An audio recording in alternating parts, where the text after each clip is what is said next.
You're live. Hey everyone, welcome to the free Assange Vigil. This is week 63. My name is Steve Poikinen. I am joined by my co-host Andrew Smith. We will be hearing from Kendra Christian later on in the broadcast today, who will be live from Denver, Colorado at a free Assange event she is putting together. Our guest should be joining us sometime shortly.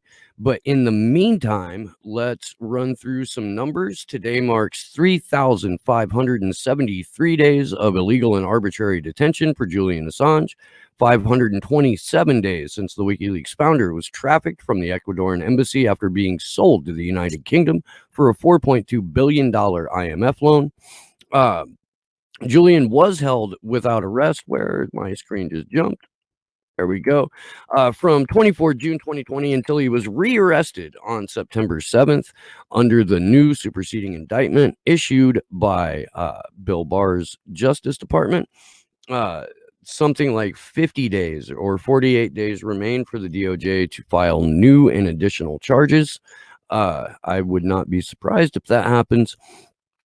Today is the end of the second full week of the extraordinary rendition and broad daylight kidnapping, passing as a hearing at the Old Bailey.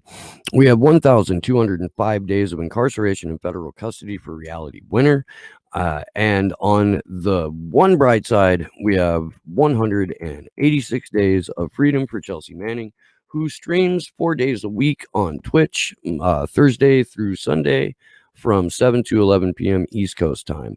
With that, I will turn it over to Andrew for today's call to action. Yeah, thank you very much, Steve. So we have multiple call to actions up on our website that we put out first and second week. I will be putting out a new one this week, but just to review them, we have the Reporters Without Borders coordinated campaign to contact congressional candidates, Senate and House of Representatives. We have the U.S. Department of Injustice, which is educating the Department of Justice on what is actually happening in Julian's case, as well as the things that have historically happened to him, like the torture rulings, the UC Global case, things like that. We have the Abysmal Technological Incompetence call to action, which is reaching out to the UK court system, like Her Majesty's prisons and other things in there, that basically say, hey, this either needs to be able to be broadcast to NGOs or just released to the public. Like there needs to be a full public view, or it needs to just be completely open, because at this point, the technological incompetence has reached a level of absurdity to the point that we've lost days of the trial simply because the court had no idea how to handle their own technology. There is a couple others, but the one that I will be putting out today shortly after the vigil is going to be contacting the entirety of the Australian Parliament. I went through, I'm just waiting on making sure I don't get any bounce backs from my list, but we have all of the emails for all of the Australian parliamentary members, short of like 3 of them. And so we're going to be sending them information about Julian's court case and pressuring them to demand that Australia actually defend its citizen. So I'm really looking forward to getting that one up there, because we've made a lot of impact just with the ones that we've had up so far. But the last one to mention, there is a link to the U.S. Pardon Office and a call to action for Julian to be pardoned. It's like the Office of the U.S. Pardon Attorney. There's a form, a phone number, and an email address. If you have not done that, please send them information, demand that Julian be pardoned, give them updates on the court case and how it should be thrown out. Whatever you want to send them, just please send them at least one, if not a handful of emails and form submissions, because this is crunch time.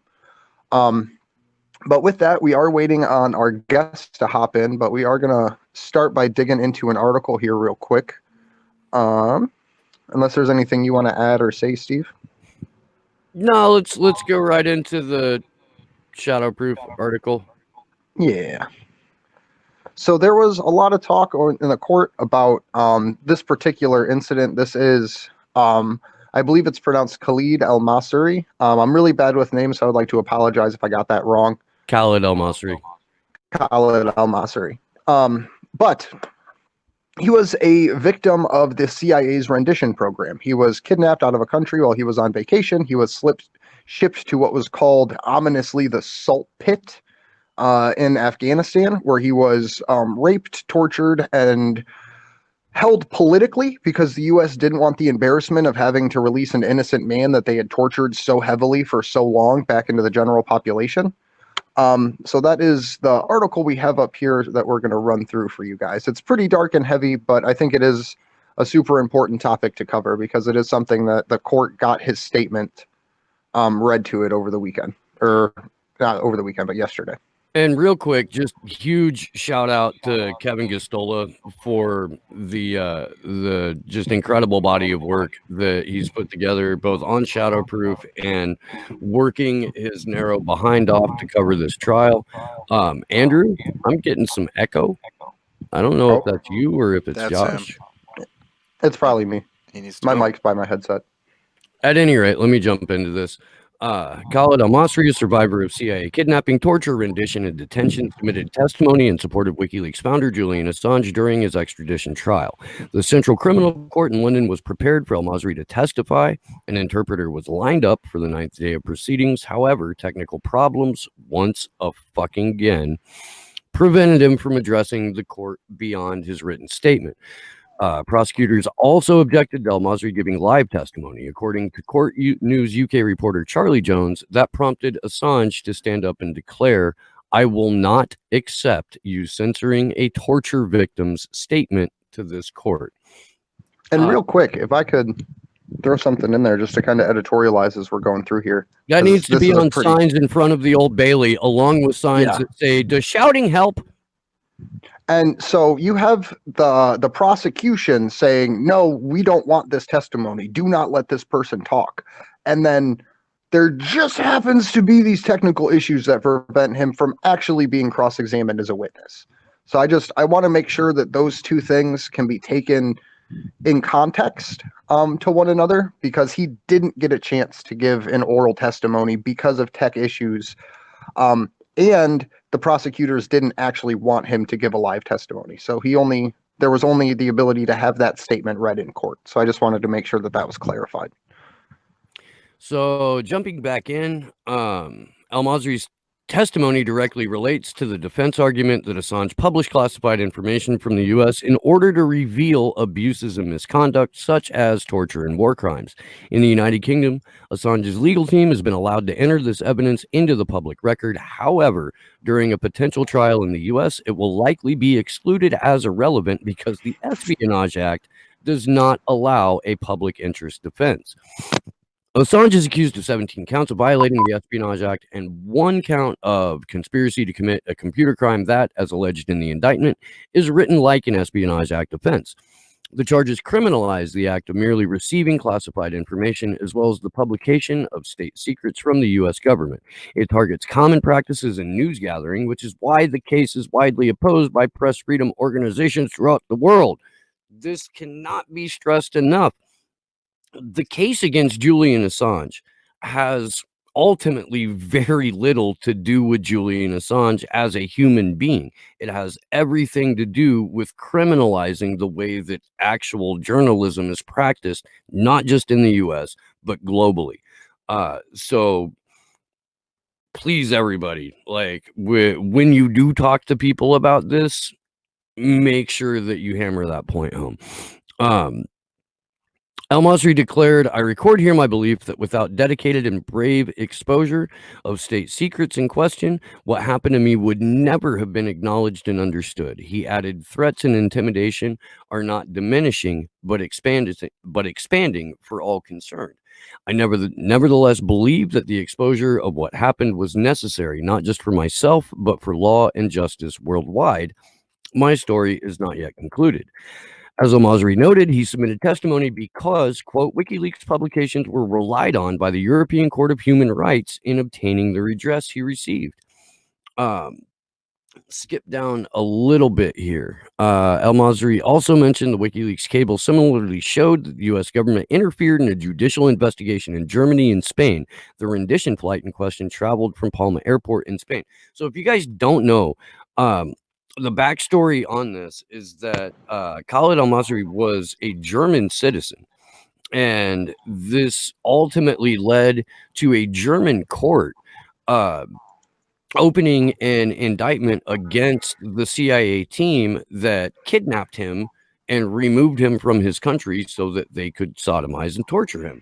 And this was after years and years of him being insulted and degraded by news outlets and media outlets until Der Spiegel was willing to actually carry Now, his story too. was it Der Spiegel or was it Freitag?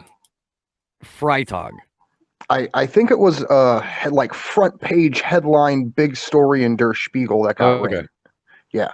Okay. I may be wrong, but I believe that that's just from what Kevin was saying. I believe that it was Der Spiegel that actually forced his story into the general public. So I'm going to jump down to the part where it says the CIA torture and rendition of al-Masri. By submitting testimony in Assange's extradition trial, al-Masri took a great risk. It is already known that the CIA supported UC Global, a Spanish private security company, in an espionage operation that targeted Assange while he was living under political asylum in the Ecuadorian embassy in London. Al-Masri had also been denied any semblance of justice by the U.S. government for what was done to him. Therefore, while the details of what happened to al-Masri are well known, I'll recount what was summarized in his statement. At the Macedonian border, al-Masri was kidnapped, detained, and held incommunicado and abused for 23 days. On January 23rd, 2004, a CIA rendition team handcuffed and blindfolded him at Skopje airport. A CIA rendition team physically overwhelmed al-Masri and cut off all his clothes except his blindfold. The European Court of Human Rights confirmed 9 years after that al-Masri was severely beaten, sodomized, shackled, and hooded, and subjected total sensory deprivation, carried out in the presence of state officials of Macedonia and within its jurisdiction. Macedonia's government was consequently responsible for those acts performed by foreign officials. Those measures had been used with premeditation, the aim being to cause Mr. Masri severe pain and suffering in order to obtain information. When his blindfold was removed, al-Masri recalled flash photography temporarily blinded him.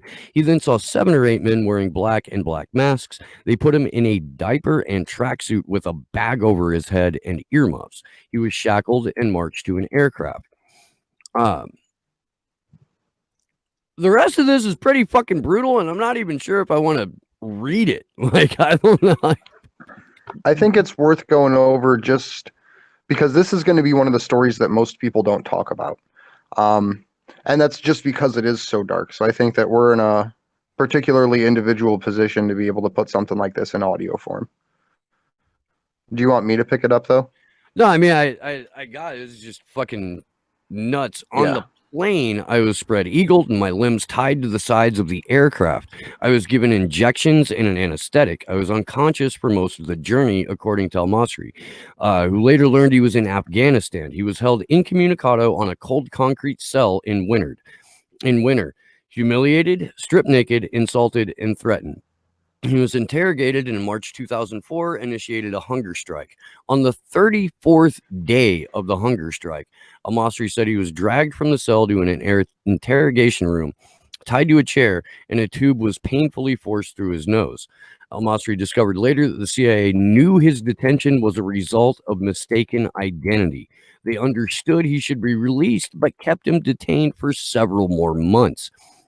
By May 2004, al-Masri learned he would be released. He was interrogated once more and warned as a condition of his release that he was never to mention what happened or there would be consequences. Al-Masri was blindfolded and shackled again on May 28th.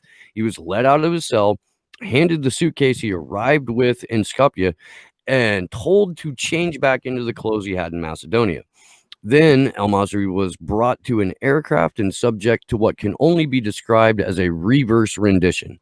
He was blindfolded, earmuffed, and chained to a seat. He was informed he would eventually land in a European country and then be allowed to return to Germany. The plane landed in Albania. He believed when he landed he would be shot in the back. They asked him why he was in Albania with no permission because he had a German passport. He said he didn't know where he was. That's what WikiLeaks helped to reveal. That's the basic premise of this court case, is that the U.S. prosecution doesn't want information like this going out to the general public. to the point that the U.S. prosecution didn't even want El-Masri to testify. And then technological issues got in the way of actually hearing his words describing all of this.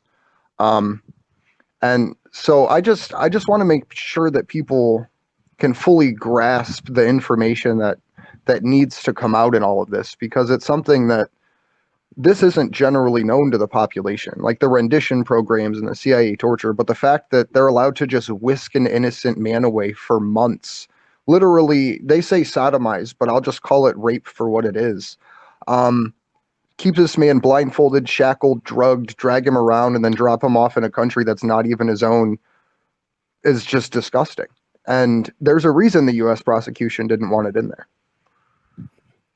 Well, and this is a rare instance where U.S. intel agency abuses are being heard because they did read the statement out loud in court. So the abuses of the U.S. intel agencies are finally being aired in a British courtroom, and that's something that hardly ever, if ever, happens. The fact that this would be viewed as extraneous information not worth covering in the Eastern District of Virginia because it involves a public interest defense highlights what Reporters Without Borders is trying to do to amend the Espionage Act. This is absolutely in the public interest, and because of that, it is absolutely protected speech. That's my opinion, but according to the article, there's a lot to back that up. On September 16th, John Getz, a German journalist who worked for Der Spiegel from 2010 to 2011, provided a statement to the court to help reinforce El-Masri's testimony.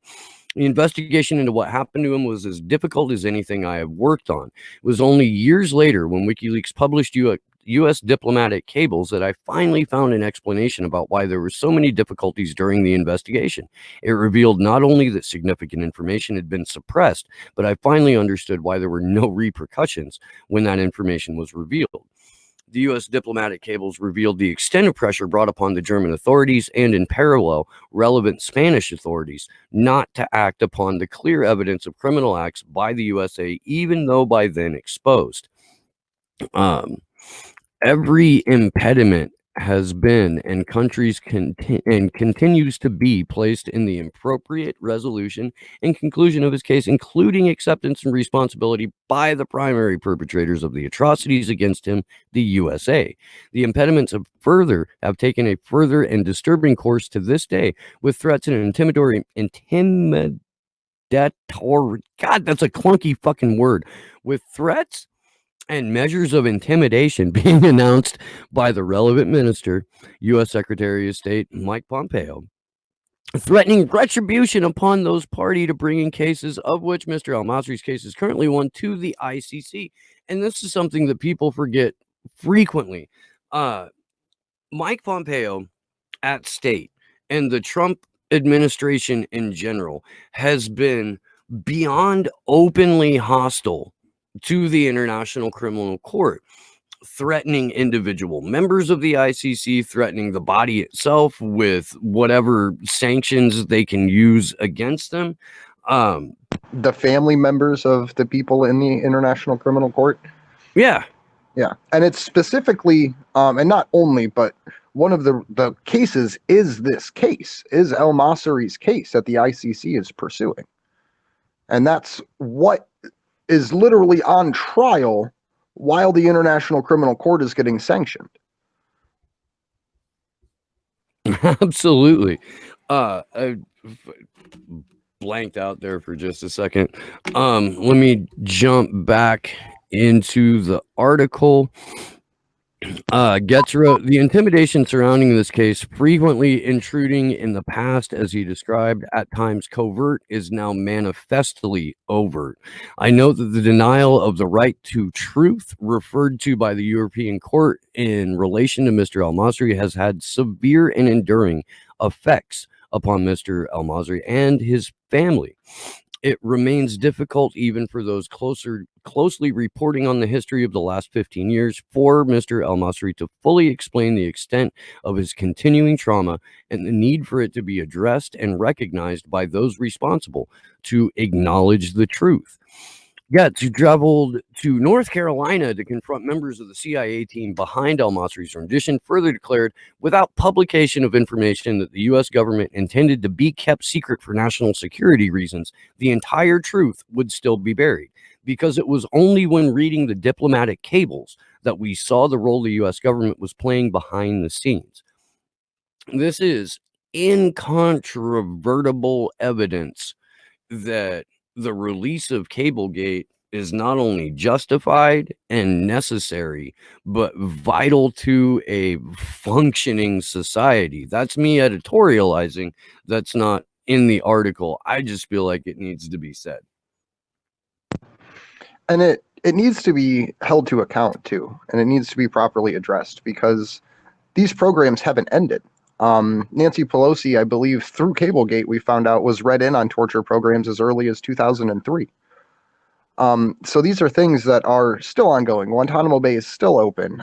These programs and these black sites and these wars that revolve around them are still unfolding around the world. So the fact that this is coming out in court while there's probably still other people inside of these same situations is, I don't know, like insane. Do we want to hop over, though, and talk about the UC Global case? Might as well. I'm not sure what the holdup is with our guest today. Probably a It time is like, zone thing. yeah, I mean, it is like 1 o'clock in the morning there or something like that. Yeah, But it may be better for a Tuesday because we're literally 12 hours apart between here and Syria. She said she preferred it. I don't know. We do it live. We do it live. We do it live. Do we want to hop over to the El País article? Because we've talked about this a little bit, but I don't think we've ever read through the whole thing. At least not on a vigil. Yeah, I do want to make a point here real quick. In my chat, Tar Alm says Merarar, a Syrian Canadian, was kidnapped by the CIA while in transit to JFK on his way back to Canada. He was renditioned to the Syrian regime where he was tortured for months. It's a very similar story. Got Jason Burmis in the chat cracking up over fucking We Do It Tell him Live. to hop That's in. for you, buddy. I'm That's sending for Jason you. the link. Just want you to know I love you, Jason Burmis, and yeah, that's for you. It is. But no, I mean, to not make light of like the kidnapping, torture, sodomizing, and rendition of perfectly freely doing nothing the fuck wrong citizens. It's something that the CIA has become known for.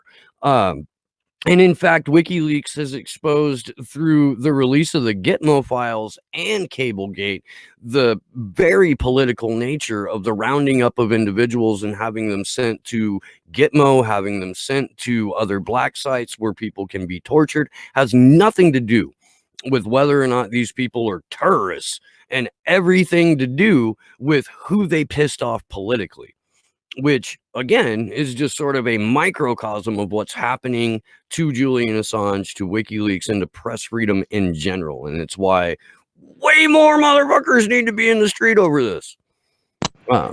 Which, if you are someone that is interested in protesting in support of Julian, you don't have to go to a big event. You don't have to join us here in DC or with any of the other groups we have around the country. The thing we've advocated for since the very beginning is the idea of a decentralized protest, where you are the one person in your community that goes and hands out flyers and puts up posters and is willing to be Julian's voice in your city. Because unless you're willing to stand up and do these things, there's not going to be someone else in your town that does it. So I'd like to encourage everyone, especially throughout this weekend and into the last stage, hopefully, of this trial, that we can get more people on the ground acting. Over on actionforassange.com, we do have an action submission link. If you'd prefer to stay anonymous, please do. If you'd like to share them, please send them our way. We'll put them up on Twitter today and tomorrow. But that's just an easy way for us to be able to organize them better. If we get tagged in a lot of them, they kind of get lost in the shuffle of Twitter. So if you want to get your action promoted, please put it up on there, and we will put it out. Speaking of lost in the shuffle on Twitter, there were a number of us yesterday who retweeted something that like our good friend Paula had put out, and it was just a clip of Jimmy Dore going off on people for not covering Assange. Of course my camera decides to take a shit during this. Why wouldn't it? There to even now when I look, like there's almost 100 fucking likes and RTs on thing. I've never received a single notification for this post. Misty never received a single notification for this post. Twitter is going out of its way to make it look like content related to Julian Assange is being ignored, even though he was trending yesterday. We live in a fucking cartoon. I don't really know what else to say about it. It's fucking ridiculous. Andrew, if you wanted to jump into the El País article, though, we can do that. Yeah, we can jump in there. Do you want me to take it off, or do you want to take it? Oh, go ahead and kick it off. Okay. So this article is about especially the UC because Global. it has complicated Spanish names in it. Oh yes, my favorite. Just to catch people up in case you don't know, UC Global is a private intelligence firm that was tasked with monitoring the Ecuadorian embassy for the Ecuadorians, basically to keep it safe and keep Julian safe inside. What happened is Morales, the head of that private intelligence corporation, working hand in hand with Sheldon Adelson and the CIA, set up a backdoor so the CIA could get in and see the remote sessions that were going on. They set up live camera and microphone feeds throughout the entire embassy, including in the ladies' bathroom. So it's an ongoing case in the U.S. And that's where, or in Spain. I'm sorry, and that's where this article picks up. U.S. demands hinder the Spanish probe into alleged CIA ties to the security firm that spied on Assange. U.S. prosecutors want to know the judge's sources before cooperating in an investigation into whether UC Global gave intelligence services sensitive material on the WikiLeaks founder. And I'm going to switch some words around in here just because I don't think cyber activist is the correct wording. I love El País, and I'm not trying to take anything away from them. We just have a different set of language that we use. There will be no judicial cooperation forthcoming from the United States unless a Spanish judge reveals his information sources into an investigation into alleged espionage against the WikiLeaks founder Julian Assange while he was living in the Ecuadorian embassy in London. Judge Jose de la Mata of the Spanish High Court was sent a request for judicial cooperation to U.S. attorneys as part of a probe into the Spanish private security company named UC Global SL and its owner, David Morales, on allegations that the firm secretly recorded Assange's private meetings with his lawyers, politicians, relatives, and journalists at the embassy, where he took refuge in 2012 to avoid separate legal proceedings against him in Sweden. Morales was arrested a year ago and released pending trial. According to testimony from several protected witnesses and former UC Global workers who gave evidence in connection with the case, Morales provided the CIA with recordings, video material, and reports detailing the activities of the 49-year-old Australian journalist inside the diplomatic mission, where he lived until he was illegally and arbitrarily detained in April of 2019. Judge De La Mata, who is heading the probe into UC Global, has asked the U.S. prosecutors for the IP addresses to the computers or other network devices that allegedly connected from American soil to the servers held by private intelligence firms at its headquarters in the southern Spain city. And that's listed right there. The server stored all of the recordings made by the cameras at the embassy where UC Global was in charge of security, as well as reports drafted by a company's employees detailing each visit that Assange received, images of the visitors' passports, and photographs of their cell phones and electronic devices. According to testimony by several ex-workers, as well as an email used in evidence in the investigation, U.S. intelligence services allegedly had access to this central server. U.S. prosecutors have now sent a letter to Maria. Yes. Yes. a liaison for the judge, or for the Spain, liaison judge for Spain in the U.S., asking her to convey their demands to De La Mata. These include showing proof that the requested IP addresses are relevant and substantial to the investigation. The document requested further detail about the Spanish probe, including the sources of information for most of the assertions made in the request for judicial cooperation. The Spanish judge has been asked to answer a long list of questions regarding every aspect of his investigation, including who he believes Morales was providing information to, and whether or not the judge thinks Morales was working for a foreign information service or as an agent of a foreign power, or to whether it was simply a case of bribery. The U.S. prosecutors have asked that all this information be relayed before October 16th. Otherwise, it will be assumed that the Spanish authorities are not interested, and the request will be shelved. The Spanish judge has been asked whether a long list of questions regarding every aspect of his investigation, including who he believes Morales was providing information to. Is there anything you want to add, or you want me to keep going, Steve? No, that I mean, we can expand on that, but the article itself is the rest of it's pretty much just a recap of what everybody already knows. This is this is an example of like death by 1,000 bureaucratic cuts. It's the U.S. regime using the legal system against, I guess ultimately Julian Assange and his defense team for, well, being able to include any of this information, which proves beyond a shadow of a doubt that the trial against Julian Assange is on its face illegal. They're trying to prevent any of that from coming to light, whether it's in a UK court or in the Eastern District of Virginia. If Julian's defense team is allowed to show the entire world that every single one of Julian's rights, be they legal, civil, or human, have been violated by the CIA years before trial, it renders the trial itself unnecessary.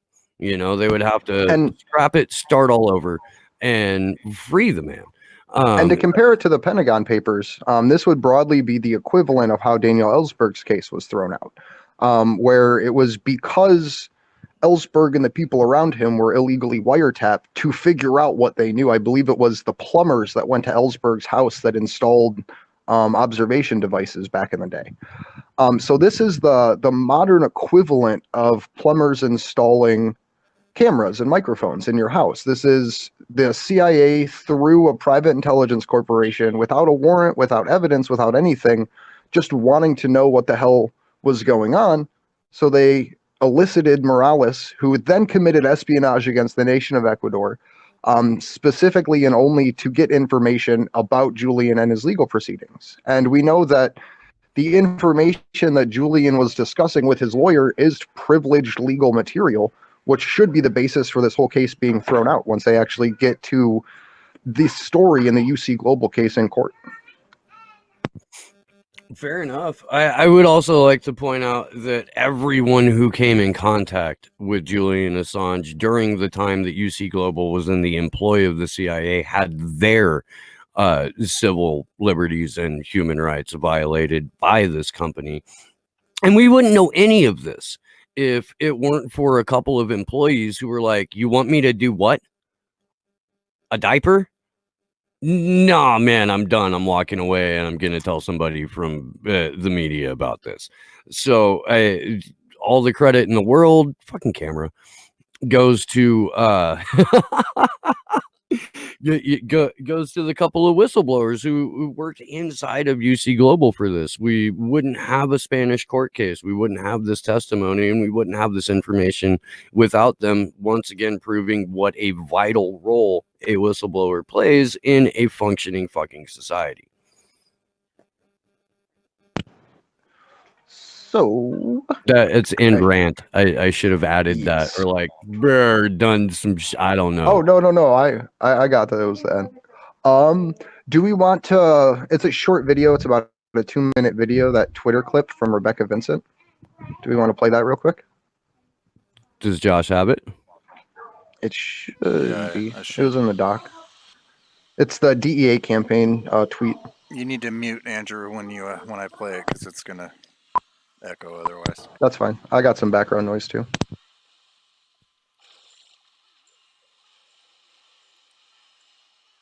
That was the most I've seen her yet push back a bit on the prosecution, although I haven't been in for every moment of these proceedings. The prosecution seemed to be leading to a point that we don't quite know yet where they were going. And in fact, at the very end, she complained to the judge that, or started to complain that the witness was taking a long time in giving his responses, but the judge shut down that argument and said basically that the prosecution had taken quite a slow approach in building up their own case. So we'll see what happens in the second half tomorrow. But yes, it did focus on hypotheticals. I thought Mr. Schenkman actually responded very well, and his expertise in this matter was very clear, and he was very professional and good-natured despite this line of questioning and despite the technical difficulties as well. The prosecution in part seemed to be trying to get him to say that all of these matters of judicial interpretation mean that this should be a matter heard in the United States. But he pushed back very hard when that was suggested, I believe twice, and referred again to his belief that political offence is a bar to extraditions from the UK, and that this is a political case. He believes that this is a political application of the Espionage Act. So he stood his ground on that point. Well, and they're both right. You can't remove the political nature of this prosecution from it. You flat out, it's impossible, and that's what's making the prosecution have their focus more narrow and narrow and narrow every time they go into the courtroom. Now, instead of being about even a computer crime, their focus is on, well, you released information about informants, and even though we have no proof for that, and even though in fact our argument gets refuted every time we put someone on the stand, we're going to try this one narrow ass avenue in order to achieve the ends of the extradition hearing, of the rendition hearing. Even though James Lewis, QC, said in open court, like, oh yeah, the United States has the right to prosecute journalists. The United States has the right to go after publishers. The United States has the right to go after anyone who has shared classified information. So the subtext is, anyone who has obtained or shared classified information is subject to 175 years imprisonment potentially. They're trying to distract by having this focus be about the released names of informants, which again we know to be bullshit. It's a cartoon. And so into next week, I'm going to be waking up early and doing live court reporting. I don't have a video link, but I do have a bunch of people that do. So I'm going to be going through Kevin Gastola's tweets and all these other ones just to make sure that all of it gets put out there. The major themes, though, are that the QC Lewis, James Lewis, the prosecutor representing the United States, QC stands for Queen's Court, just in case anyone was wondering. He has very distinct and specific tactics that he tries, largely because it seems like he has no other case or foundation to go off of.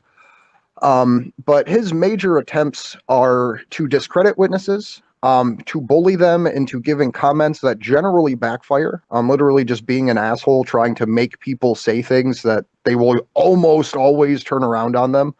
The Trevor Lewis one, I think, or Trevor Tim, is the best example of that. And we had talked about with Kevin Gastola, I believe it was Wednesday, about the possibility of the U.S. swapping out the prosecutors to bring in their backup hitter, essentially, because Lewis just kept striking out with every single attorney or with every single witness that he was questioning, literally to the point that they called the court because they were like, well, we're not asking this guy any more questions. They didn't call court, but he had 4 hours to ask questions and literally just decided to walk away because he was getting served so hard.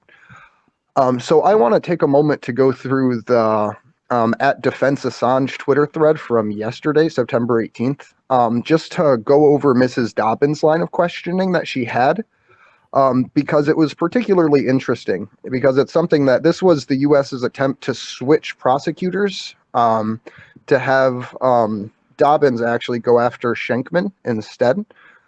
So could you get that tweet thread pulled up, Josh? It's the one. Okay, cool. So the prosecutor in this is Claire Dobbins. Little more backstory. This was the woman in the first week who lied about her husband having coronavirus symptoms, that got the court delayed 2 days after Lewis woke up in the wrong house and didn't have his laptop charger or any of his papers because he left them at court.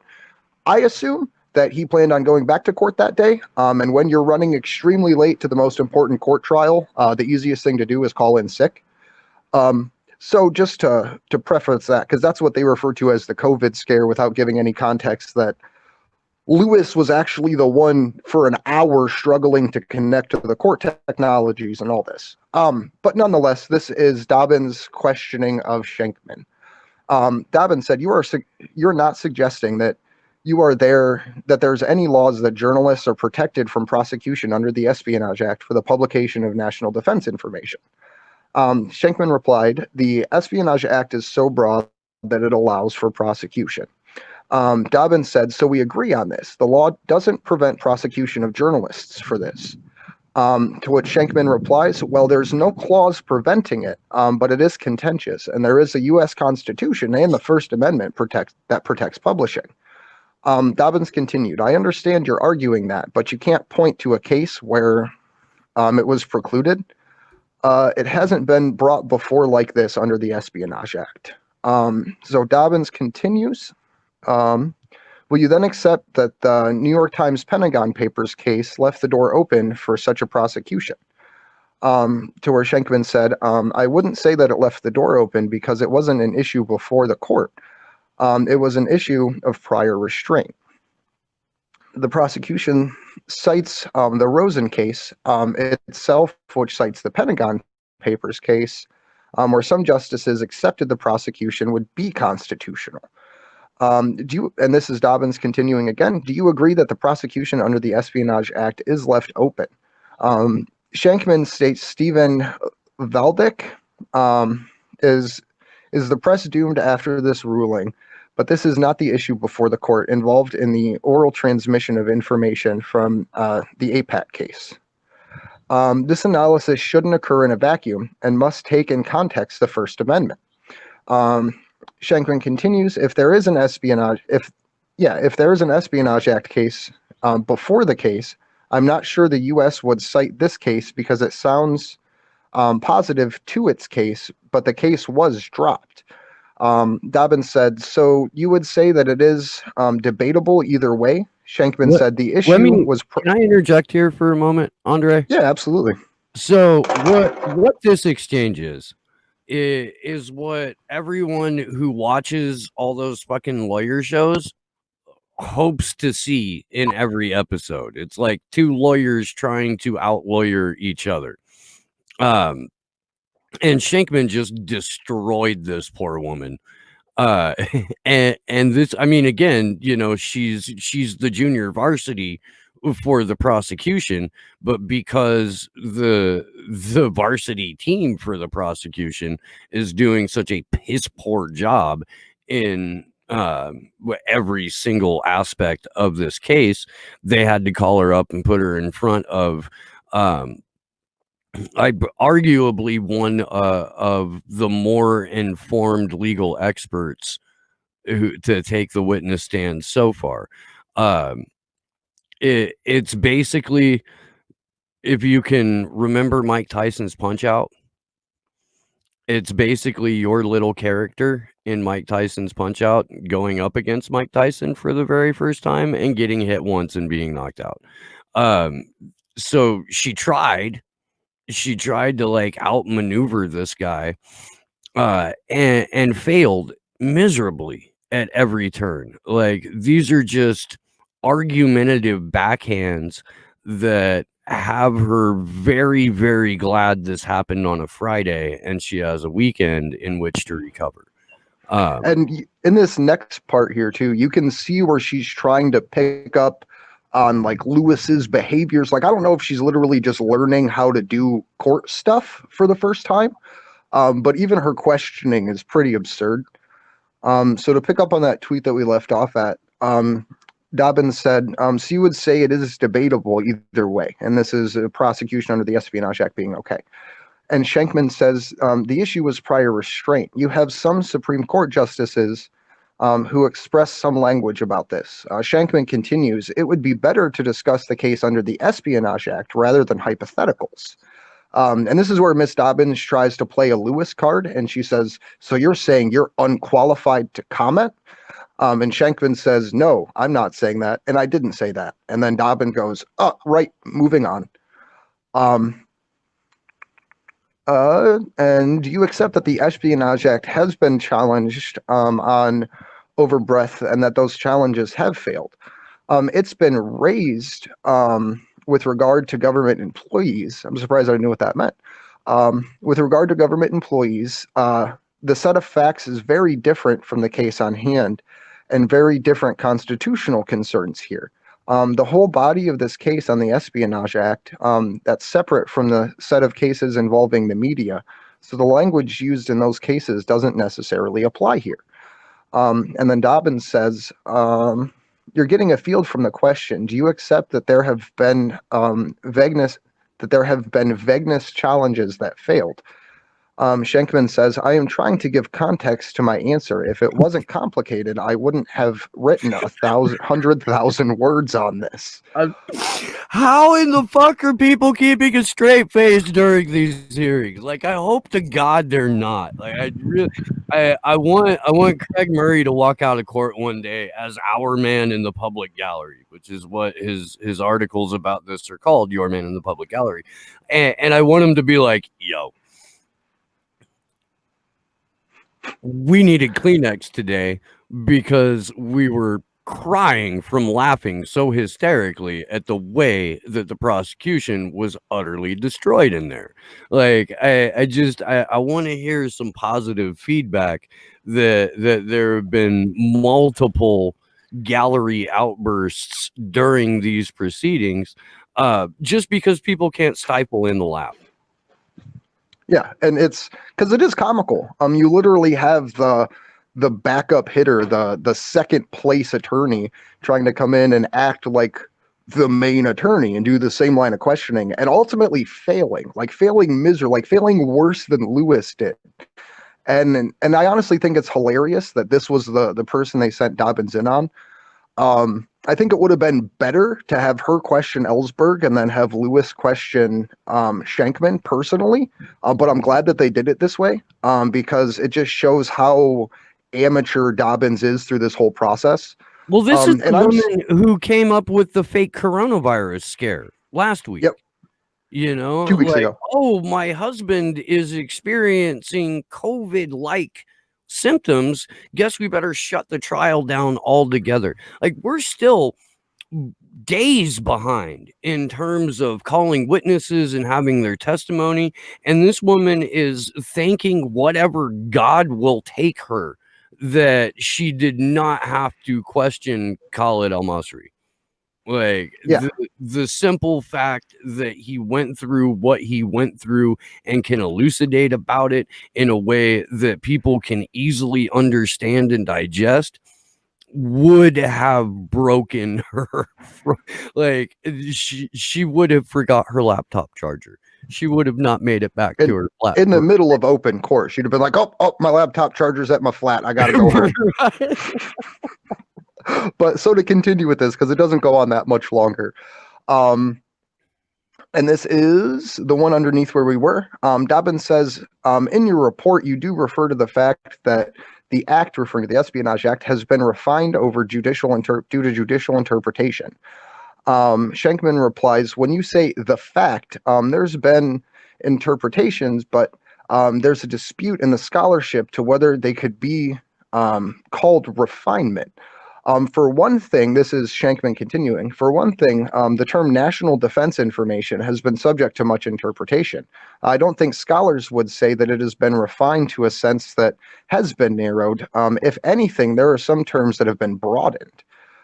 And then there's a link there to Kerry Shankman's full statement. Dobbins continues. Dobbin goes to the case of the U.S. versus Morrison, assures that the government cannot abuse the statute and can only be used where there is a case for secrecy. And then if you're following the Twitter thread, there's a link to those cases. I'm sure we'll dig into them eventually. There's just a whole bunch of paperwork. But the prosecution is saying that these cases show that the Espionage Act can't be abused, only used for national defense information. Shankman says there's a lot of scholarship, including the Banksters, the Bankler, post 2010 on this. The problem with your citation is that it only deals with one phrase in the act, that hasn't been disputed and isn't agreed upon. There are overbreadth arguments that deal with many more issues within the act. Some legal standards. The same legal standards is cumbersomely applied to those. Applied to all these different categories, and there hasn't been a case like this one. All these deal with government insiders, the closest to oral transmission, but they do not address speaking to the media, and therefore they do not take the First Amendment into concern. And just to give a little context here as I keep going, Dobbins is literally arguing that any person, this is in so many words, but arguing that any person that's ever read a WikiLeaks disclosure that was marked classified could be arrested. That's the overbroad interpretation that Shankman's referring to, that Dobbins keeps going back to. So Dobbins continues, I am not going to go further because your report says the executive decides the scope of information protected, and that's obviously wrong. Shankman says it isn't. Various aspects here are a result of executive decisions. Law does not prohibit the application of this law against mainstream media, as well as individuals sharing the information on social media and even retweeting. Shankman continues, I am talking about the chilling effect that this prosecution has on the media. And that's all due to the breadth and overuse of this law. Says the decision to bring this is itself political. Dobbins moves on. Do you accept Section 793 of the Espionage Act provides room to prosecute beyond classical espionage? Shankman continues, I don't think any scholar would make a single claim about the original intent of the law when there has been when there has been disputes. So real quick, if I can, they've been talking about Section 793 of the Espionage Act since pretty much day one of this trial, and you can sort of get an idea of where they're eventually headed with their arguments based on what they cite at the beginning. This particular section is one of those where they're using the vague language of the Espionage Act as it was originally written to over broadly apply it, as Andrew was saying, to every single citizen in the fucking country who has looked at a piece of classified information. If you are remotely concerned with government overreach, and I say this as like a good portion of the country is now freaking out over the passing of Ruth Bader Ginsburg, you need to be paying attention to this case. You need to be paying attention to the way that the prosecution is laying out their argument and what they expect the outcome to be, because it applies directly to, I'm going to guess, 100% of this audience, as we have all taken a look at classified information before. And then I'll go ahead.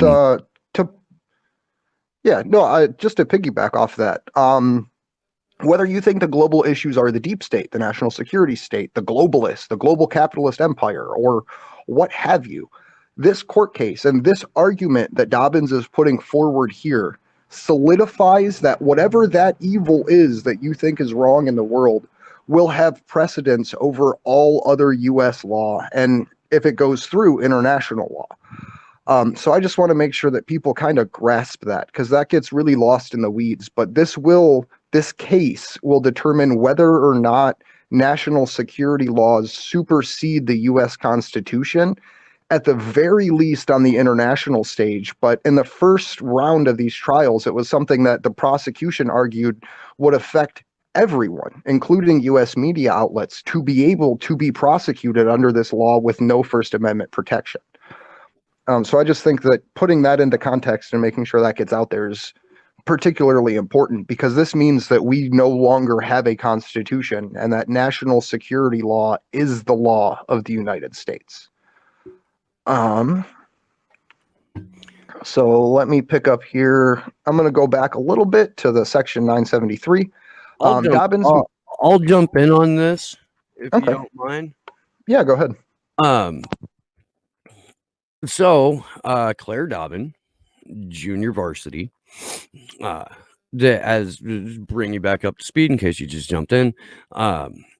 Claire Dobbin was struggling mightily with a lawyer on lawyer exchange here with Carrie Shankman.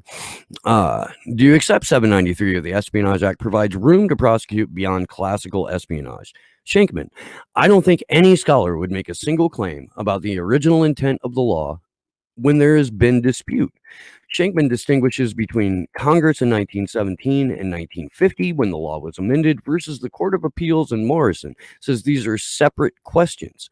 Dobbin still trying to get Shankman to comment on the intent of the act. Shankman repeatedly saying these are incredibly contentious issues with hundreds of pages of scholarship, not an agreed upon issue. Shankman also reminding court repeatedly that the cases Dobbin is citing don't deal with passing information to the media, so can't be considered an unambiguous interpretation to be applied to all cases.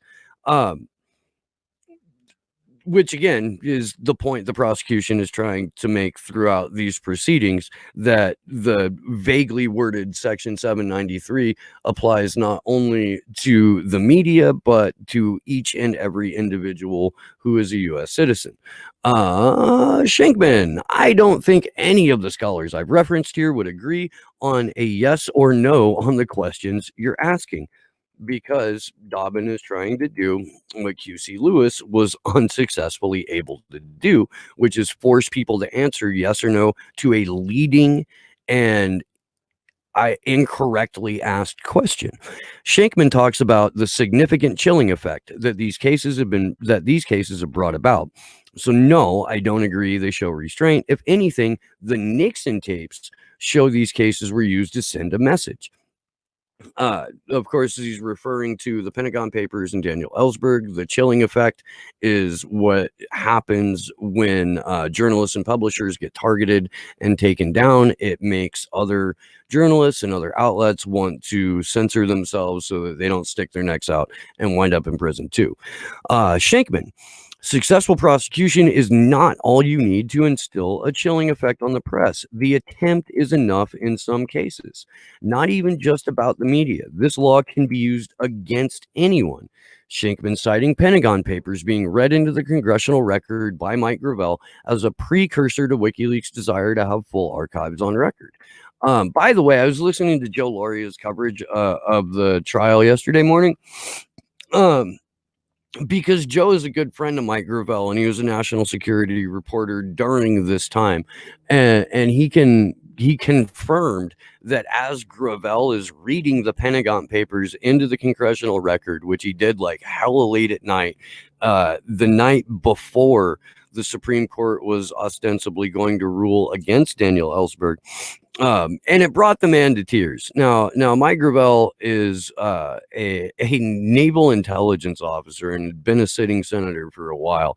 And reading the information in the Pentagon Papers brought him to tears. Can you imagine the breakdowns that would take place if people were trying to read Cablegate into the congressional record? By the way, you should read Cablegate into the congressional record. Also cited, Beacon Free Press desire to publish full Pentagon Papers. Dobbin repeatedly stopping Shankman's answers as too long. Dobbin, Do you understand the publication charges are only about the names of the sources? Shankman, I'm glad you brought that up. That's real quick. That's my favorite line because that is the second time the U.S. prosecution has been so terrible that a witness says thank you for the question. Which, if you're trying to completely destroy free speech, you probably shouldn't elicit. I'm glad you brought that up twice in 2 weeks in the same court case. Sorry, I just. Anywho, Shankman, I'm glad you brought that up. It's a curiosity of mine because the Espionage Act doesn't specifically address informants. The judge stops him, says to only answer the questions as asked. Final questionings. You also say the CFAA is extremely overbroad. Yes. Yes, you understand that what Professor Oren says is clear beyond doubt. Constituting hacking is the same as what's alleged against Mr. Assange. No, I don't. And that's not exactly what the professor says.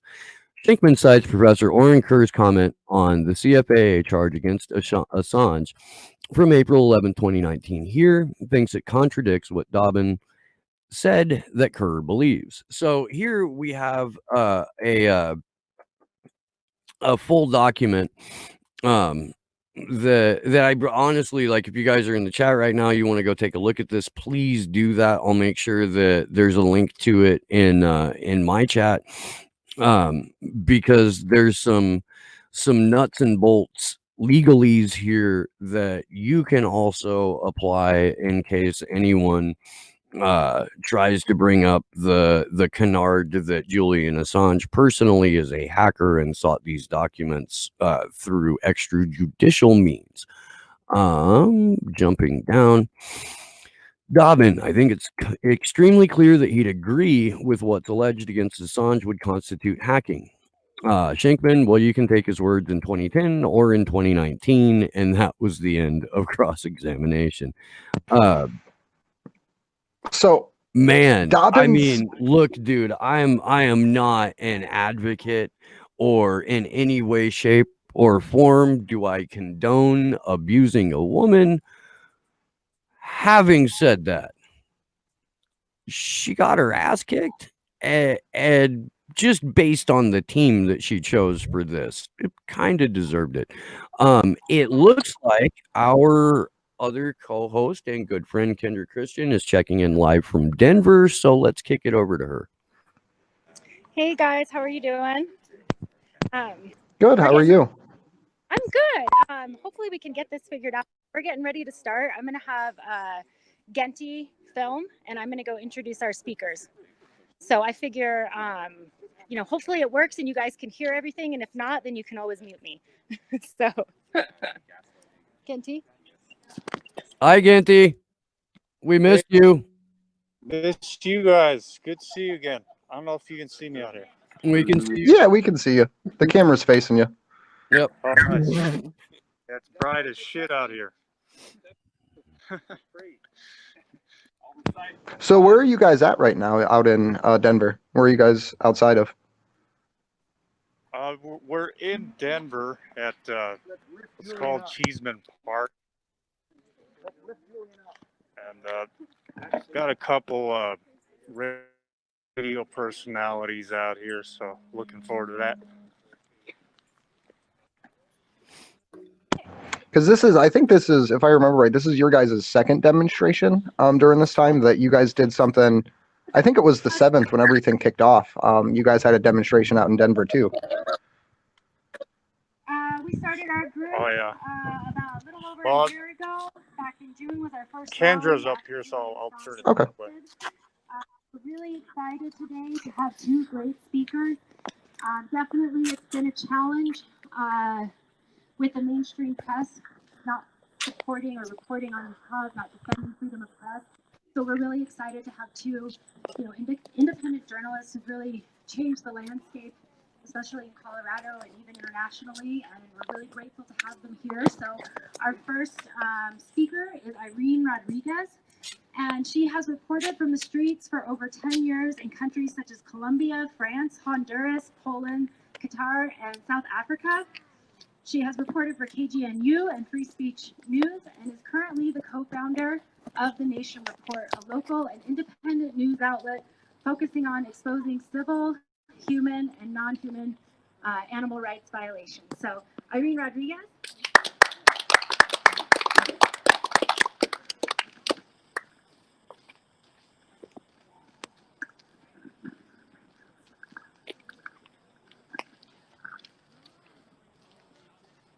Thank you so much for coming. Is this clear enough for you?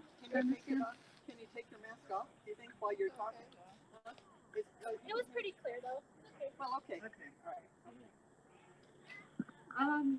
Can you adjust it though? All right, Steve, make sure you mute. I'm gonna boost the audio a little bit. Ancestors, the Ute and Arapaho for permission to speak.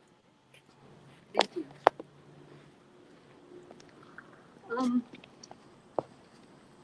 The first time I learned about, also thank you, Kendra, for inviting me, James, for arranging this. The first time I learned about Julian, I think was in 2010 after when the Baghdad strike was exposed. And at that time, I was a teacher in an elementary school. I was an educator in special ed. And I was so upset, especially to learn about the children who had been massacred. And this is the last time I'm going to say strike. It was a massacre. I was so upset, and one of my colleagues asked me why I was upset. And I said, mostly because of the children and that my government had killed innocent people. So the next day she came back and she said, I really don't think you know what you're talking about. I didn't see anything reported about it. And so it was then that I knew that I needed to do more to inform people about what my government was doing. So there are so many things, there are so many illegalities that needed to be exposed, and I felt overwhelmed because I'm just one person. David and I are just two people. And so I decided to go independent and take on more than I was taking on. And so after there was the Iran strike, the Iraq strike, also I'm using the narrative of media, and I don't want to do that, and I want to speak about our controlling the narrative better than we have been, and not just assuming the narrative of media. And furthermore, I mean, we should also be glad that the media is even covering some of these things, which they're not, of the trial. And if they are, there are some very biased, there's very biased reporting happening. And so we have to, and I know a lot of people here, I think you do this anyway. You're very critical of what you see and what you read, and that's good. Hopefully there are people on the live stream who will challenge what you're saying and hearing on the media and not accept that narrative, not accept the terminology, and at least form your own opinions from researching, doing your own research and researching further.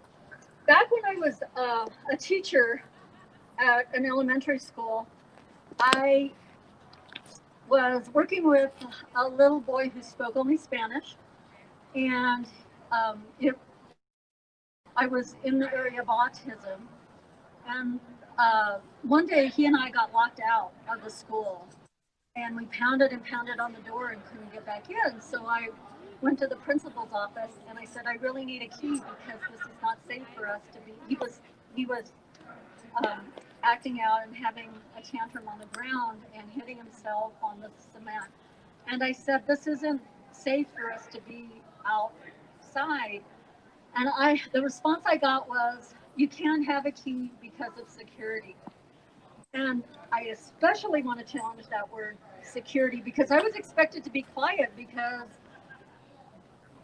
everything was secure. And this is the narrative that we're getting from our government, that Julian needs to be prosecuted because he exposed secrets of the U.S., challenging and threatening our security. I'd like for people to very much challenge that narrative. I'd also We can hear fine. Okay, cool. concerning media and mainstream media, especially, to challenge and recognize the mistakes, the omissions, the presumptions, the inaccuracies. We all make mistakes, but I also want to challenge those that are the propaganda machines of the U.S. government. Now, in the Nation Report email, I receive all of the government press releases, and I was astounded the first time they started coming in. There was very inaccurate reporting about what was happening in Colombia and Honduras and Venezuela, and things that I had seen were not true. I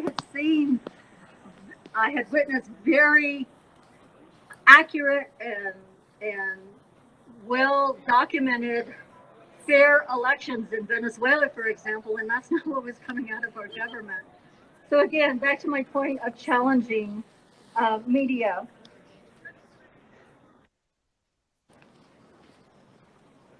After Julian Assange was taken into custody, and it was suggested that he could be extradited to the U.S., I also learned that and you all probably know this, that it was considered that he could, once extradited, would be transferred to Florence Supermax.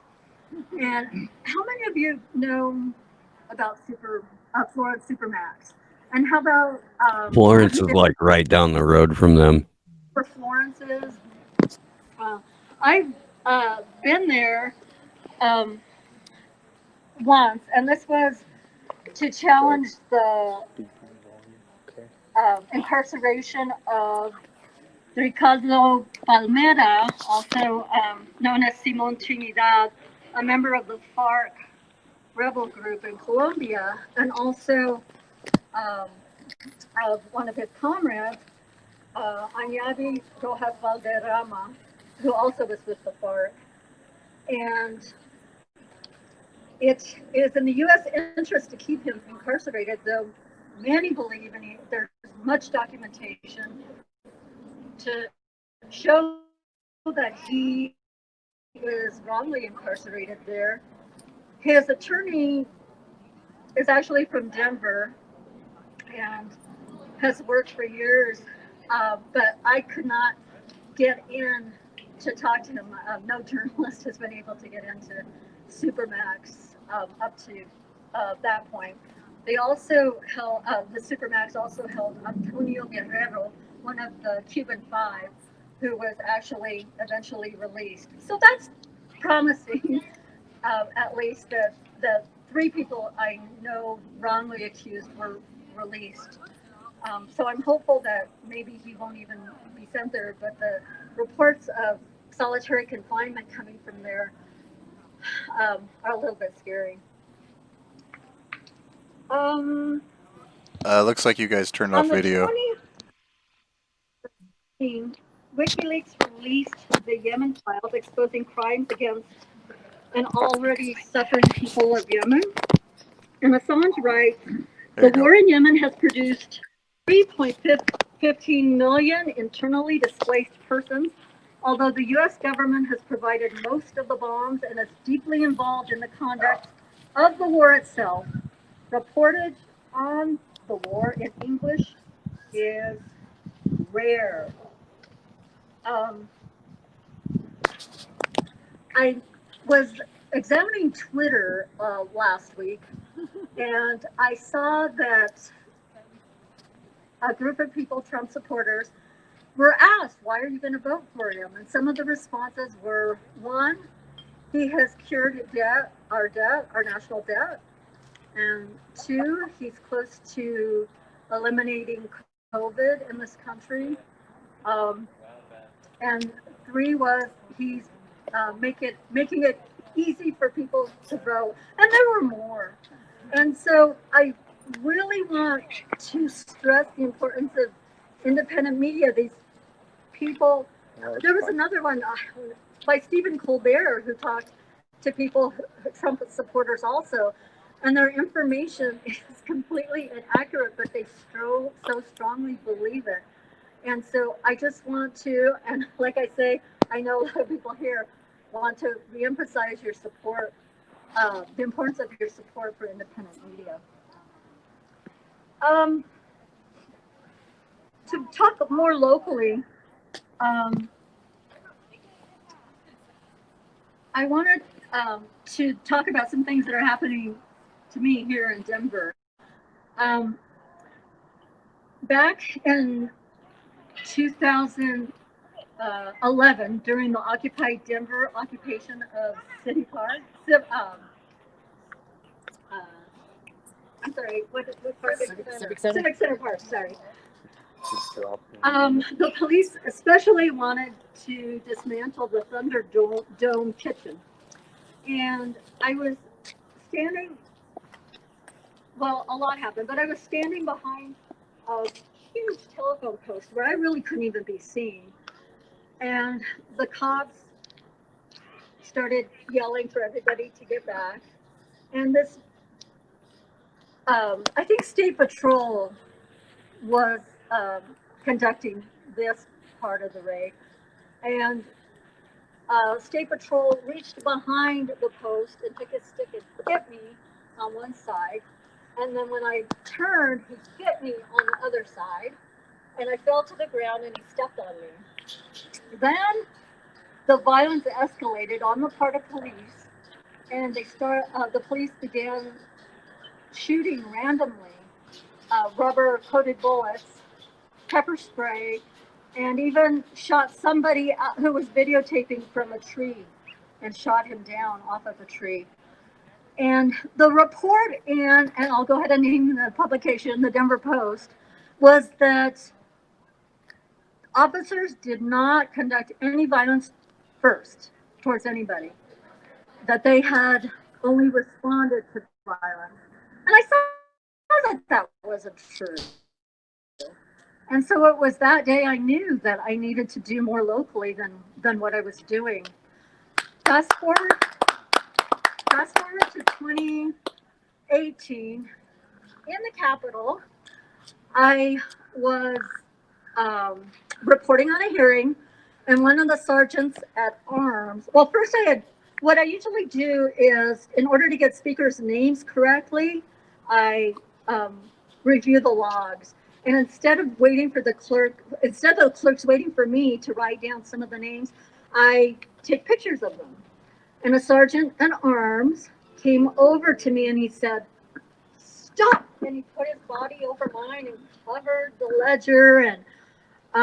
And I said something like, "What are you doing?" And then the clerk said, "It's okay, she has permission." And he escalated and escalated. And to this day, he still works there. Fast forward to 2019, I'm also appearing to report on a hearing, and I'm at the back of the room. And what I usually do is take a picture of all of the audience from the back, and then I'll take my seat or go to the side of the room to take pictures of the speakers. And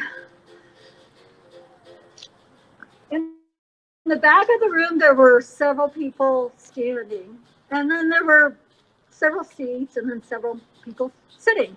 And the sergeant at arms crossed over all those people to come over to me in the corner of the room and say, "Sit down." And I said, "No, I'm not sitting down.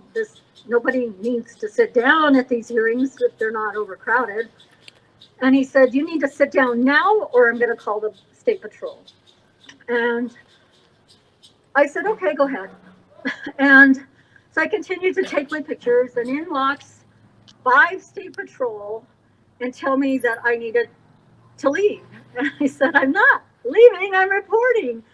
And they said, they escalated also. It got really loud. And so I knew one of the legislators and I knew somebody in the audience who I said, let's go out, we're disturbing. So we went outside and they threatened to arrest me again. They demanded to see my credentials, which isn't required, isn't a legal requirement. And um, and the sergeant at arms escalated again and came over to me and started pointing his finger until he's touching my nose. And I eventually just left. I have 2 complaints standing for those incidents. But fast forward again to later reporting from the Colorado Oil and Gas Commission meetings. And I'm standing with the reporters and doing what I usually do, putting my microphone down, and I'm taking pictures of people testifying. And the director, Jeff Robbins, came over to me and said, this is a reporter's area, you're going to need to sit down. And I said, no, I don't need to sit down. I'm standing where I usually stand. I've reported from several of these meetings. And he said, if you don't leave, I'm going to call the police to move you. And he said, what outlet are you with? And I said, the Nation Report. And he said, well, let me see it, pull it up on your phone. And I said, did you ask all of these reporters to pull it up on their phone? Somebody standing next to me said, he didn't ask me. And so I said, I'm not going to be treated differently than other people. I don't know about y'all, but I'm thoroughly enjoying this. Left the room, came back with some police, and I just thought at this point, I'm done. Okay, if you want to arrest me, go ahead. But the cop just kind of stood next to me, and I continued on. I reported all of these to Jared Pullis and got no response. So I'd like to finish by saying that one, we have an eye on you. We may be few right now. There are people online who may be sharing. You don't know the power of one of these people. And we want to relay the message that we are watching. And the other message is, my message is to the greater media enterprise, be like Julian Assange. Ruth Bader Ginsburg Presente. Thank you.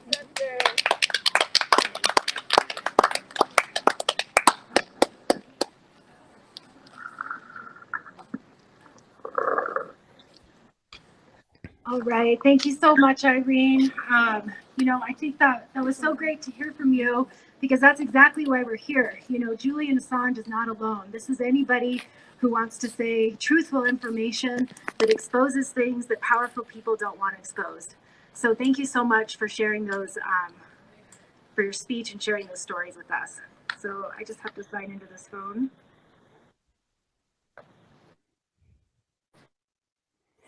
I just want to state for the record that I'm totally starting a folk punk band called Kendra's Rolled Up Sleeves. And wide-ranging investigative journalists, David Barsamian is author of the independent media landscape, both his weekly program, Alternative Radio, 34 years running, and his books with Noam Chomsky, Iqbal Ahmed, Howard Zinn, Tariq Ali, Richard Wolff. So we're really excited to have him here today. He also, his new book is out, correct? And it is, sorry, remind me. Retargeting Iran, which is, he also has a book previously targeting Iran. So here we are again, retargeting Iran. So David?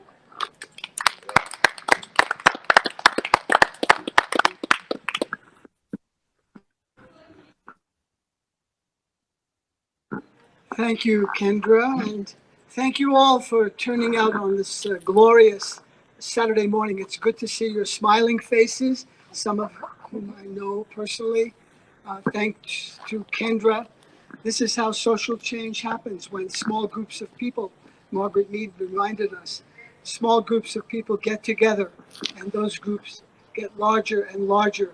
And so what seemed to be insurmountable obstacles become quite attainable.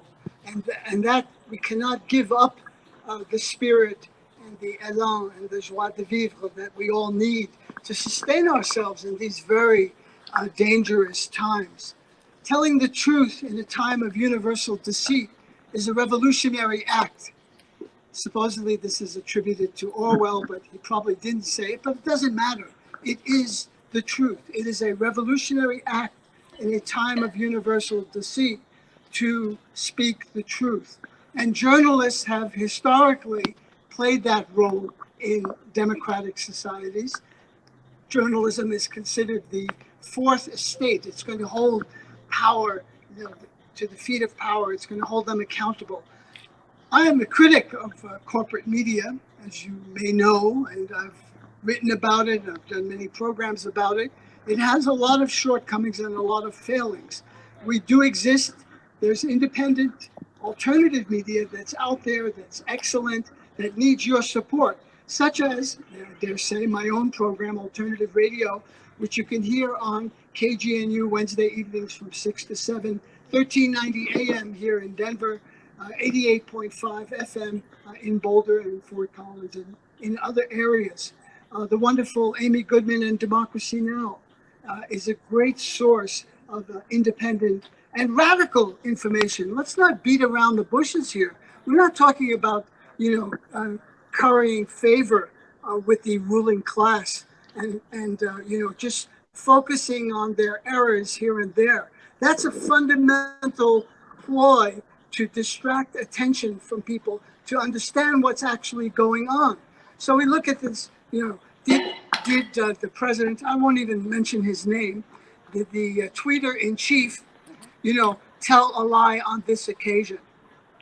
We have to look at the systems that produce these kinds of characters over and over again. So this fundamental things need to be examined and scrutinized, and not focusing on cosmetic issues, on whether, my lipstick is too bright or my eyeshadow is not correct, and the like. You look okay to us.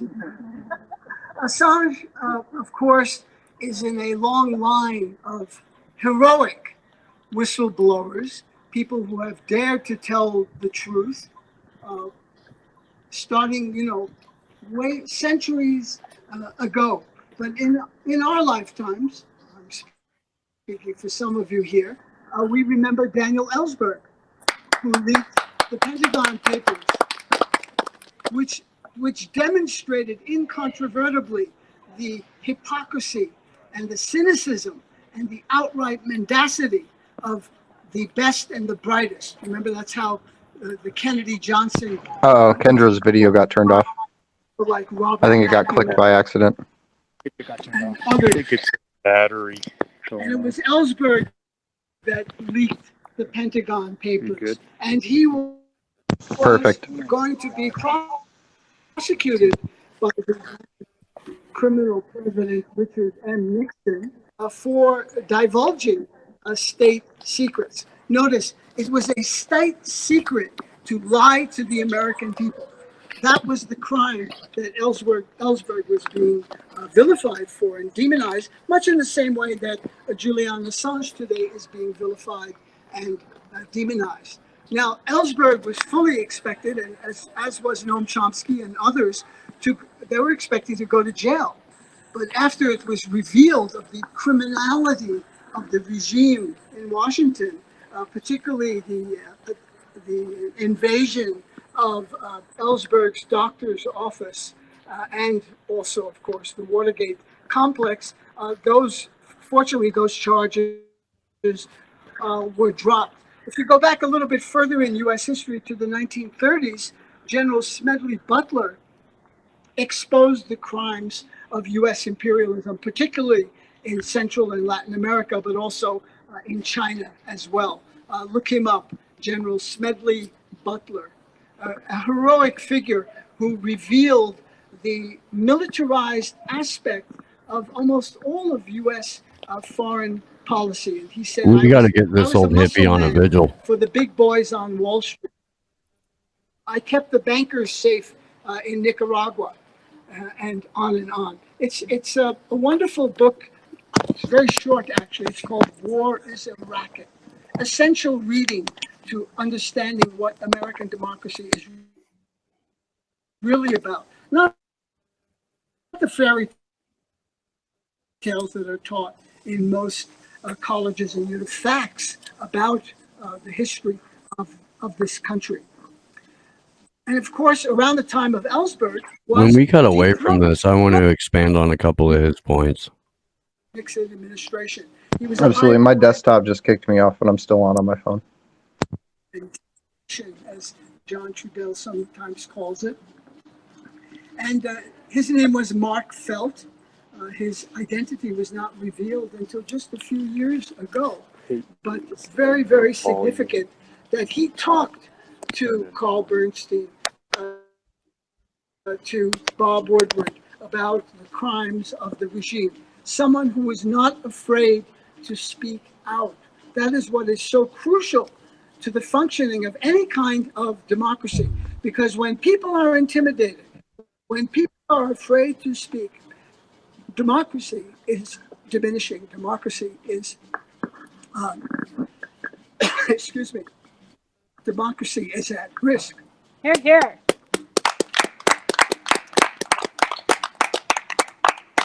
Karen Silkwood was a whistleblower. Few of you may have heard of her. There was a terrific, actually, a really good film about her called Silkwood.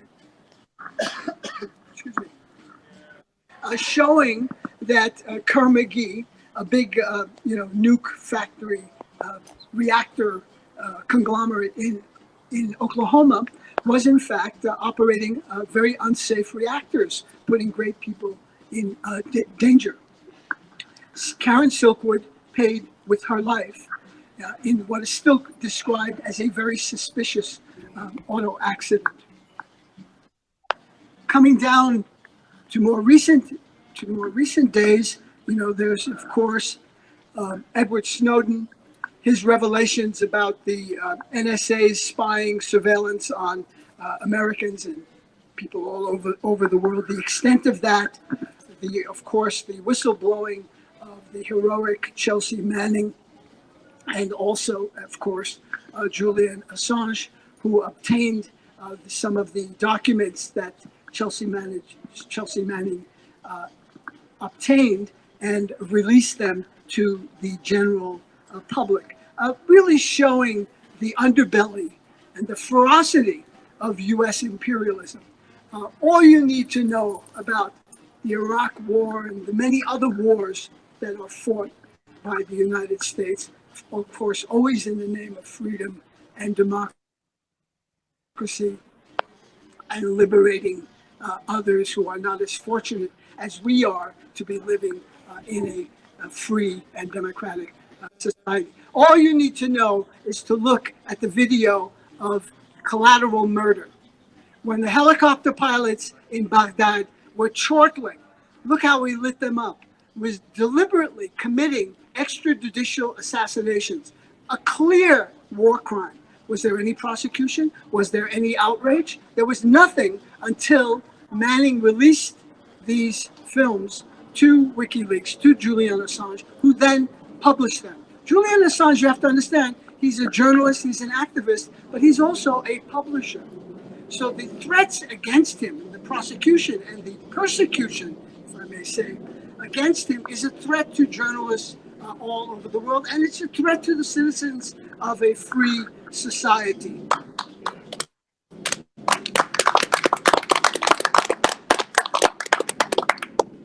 And let's not forget, because we often do, given the dire straits that we are in with the current regime in Washington, that it was under a liberal Democratic president and a liberal Democratic Secretary of State, I'm talking about Barack Obama and John Kerry, that there was prosecution of Edward Snowden. In fact, Kerry canceled his passport. That's why he's in Russia. He can't travel because the United States is now, of course, has been insisting on its extradition, the extradition of Snowden.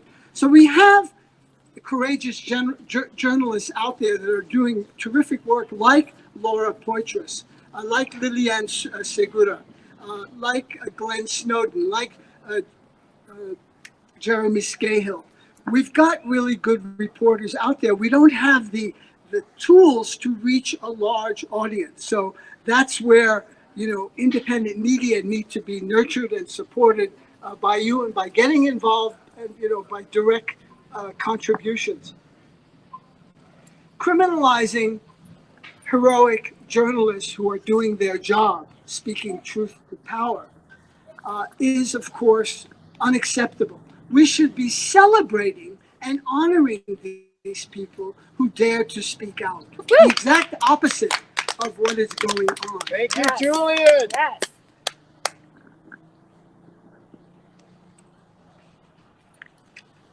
We're in a Martin Niemöller moment. For those of you who've heard me speak before, I've mentioned the German pastor who was a U-boat officer in World War I. After the war, maybe because of what happened to him, his experiences, he became a pacifist and a Lutheran minister. His name may not be well known to you, but it was Niemöller who comprised the poem. He composed a poem, Next They Came For. You might remember that. First they came for the communists and the socialists, and I wasn't a communist or a socialist. I didn't say anything. Then they came for the gays and lesbians and transgender people. I didn't say anything. I kept quiet. Then they came for the Jews. I didn't say anything. I remained silent. That silence is death. That silence is killing. And when they came for me, there was no one left to speak out. So we have to remember, and Niemöller paid a price. Because he was a World War I war hero, they couldn't execute him, but he was in Dachau and Sachsenhausen prison camps from 1937 until the liberation of those camps in 1945. So it's dangerous out there. Those waters run deep, and power will do anything and everything to protect itself and to insulate itself from we the people. We the people is, again, a rhetorical device. They're actually afraid of we the people. They want us to be immersed in the latest Kardashian scandal, or the latest divorce, or will baseball come back, and will the Broncos reach the playoffs? All weapons of mass distraction to get our attention away from what is actually going on. Yes. Yeah. The current occupant, that's how I refer to him, of the Oval Orifice, The great prevaricator. or the Oral Office, has, according to the Washington Post, which is no radical newspaper, by the way, but it's owned by Jeff Bezos of Amazon and has come under a particular attack by the great leader in the White House. They report that in the 3.5 years of this current regime in Washington, that there have been 20,000 lies that have been documented. And that's a pretty good clip. I mean, you have to take your hats off to the liar-in-chief to generate so much mendacity in such a short period of time. And curiously, like Reagan years ago, Teflon, seems that nothing sticks. One revelatory book after another comes out. First, a whole stream of them, but the most recent ones, his national security advisor, John Bolton, then his niece, Mary Trump, then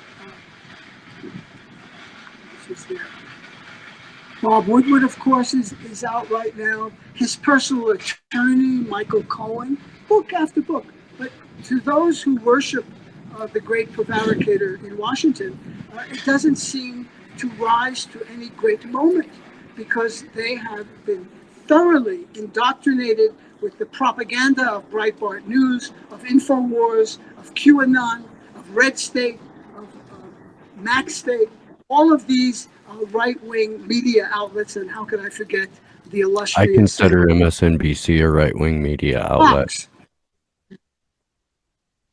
with such truth tellers, in quotes, like Sean Hannity and Laura Ingraham and Tucker Carlson. I agree. An amazing group of, you really can't call them journalists because they really do no investigative work at all.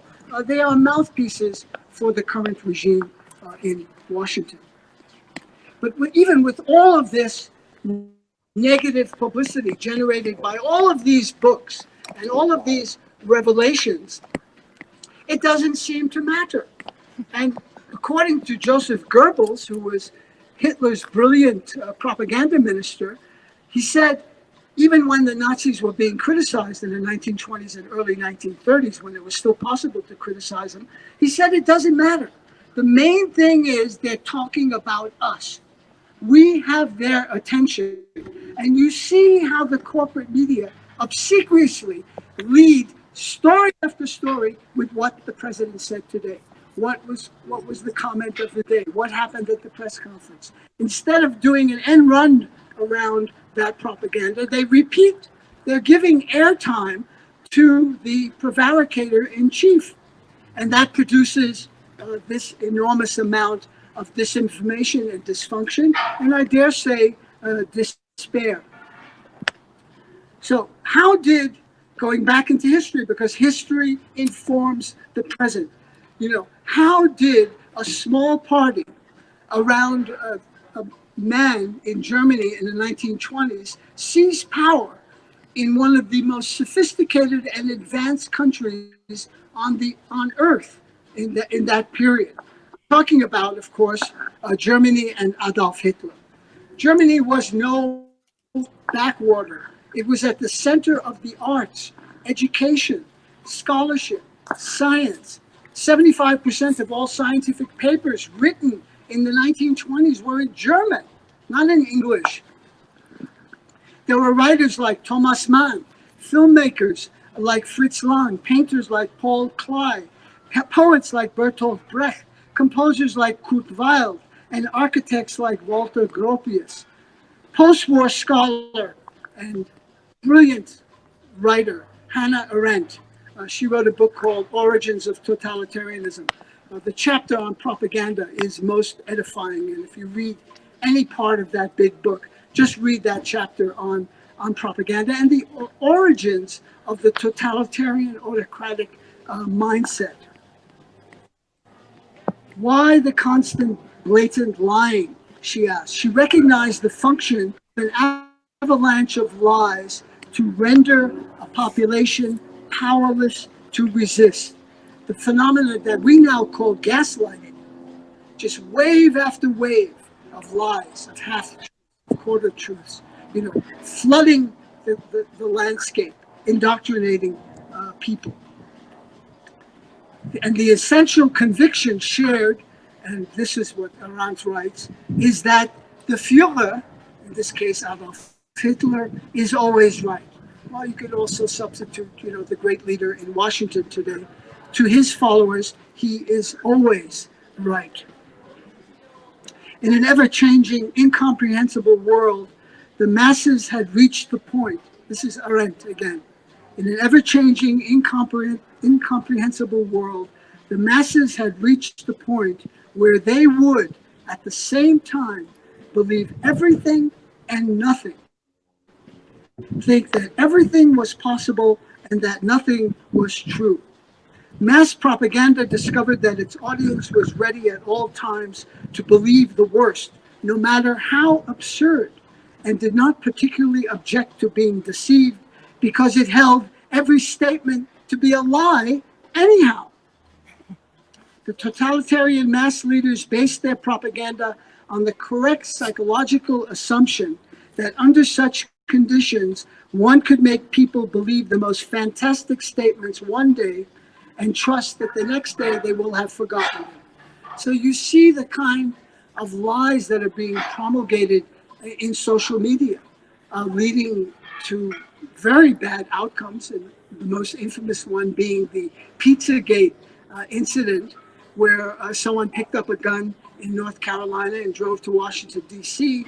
to invade a pizza house where supposedly Democrats led by Hillary Clinton were running a pedophile ring in its basement.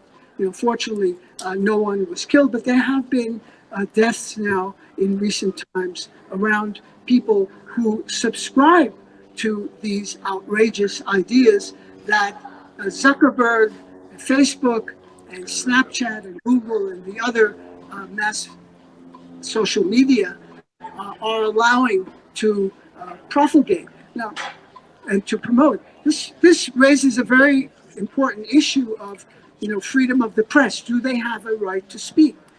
Of course, they have a right to speak. But does that right extend to endangering people's lives as a result of lying, as a result of propaganda? This is something that I think needs to be sorted out. Now, I could keep going here. I think, Assange is a heroic figure and should be celebrated and honored. Let me just very briefly, because I know some of you want to go.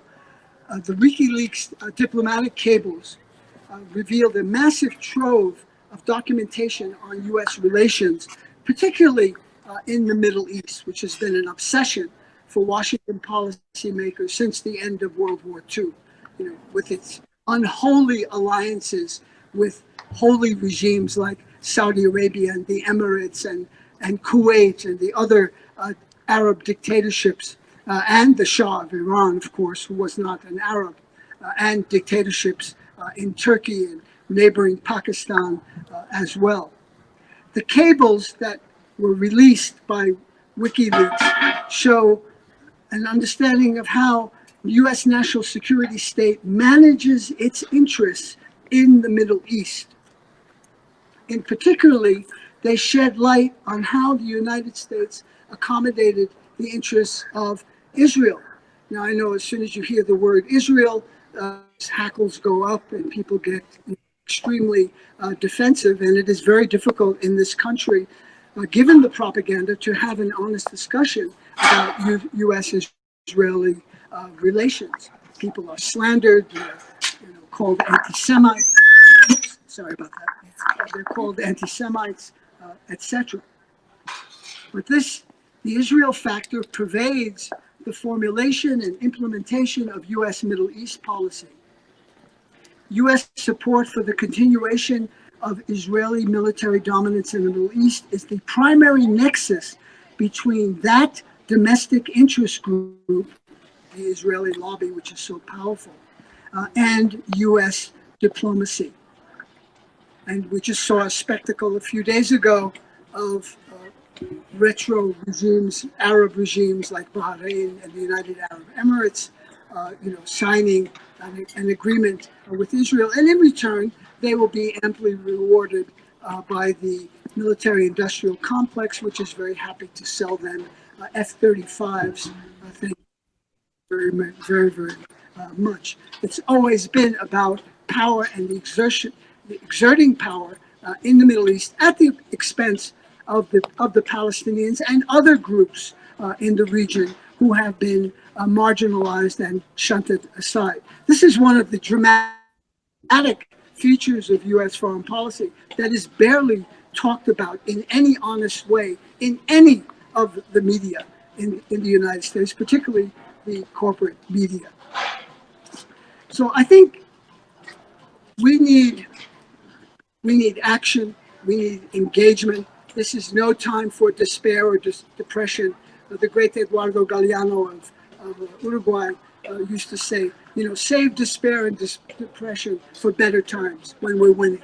Right now, it's not appropriate. Right now, we need people like Kendra to step up and that generation to take charge and lead the way, because we are in an extremely dangerous situation. Now, you may know that the great leader just a couple of days ago insulted the memory and defamed the memory of our great radical historian, Howard Zinn. Zinn, what was Zinn's crime in the view of the great leader? He revealed unpleasant aspects of United States history, the founding of the country. So you might find slavery an unpleasant aspect. It's not very pleasant, going back to 1619. You may find the genocide of the indigenous population an unpleasant aspect of U.S. History. The great leader was moaning and whining and complaining. You know, why don't they celebrate us? Why don't they show the great things that we did? Why do they just focus on these particular things, which he did not actually mention by name? But Howard Zinn was a heroic figure in his own right, someone who always spoke truth to power. And he said this: to be hopeful in bad times is not just foolishly romantic. It's based on the fact that human history. I want this is a guy and mission. Ray McGovern on at the same time so they can do a character voice off. Courage, kindness. What we choose to emphasize in this complex history will determine our lives. The future is an infinite succession of presents, and to live now as we think human beings should live, in defiance of all that is bad around us, is in itself a marvelous victory.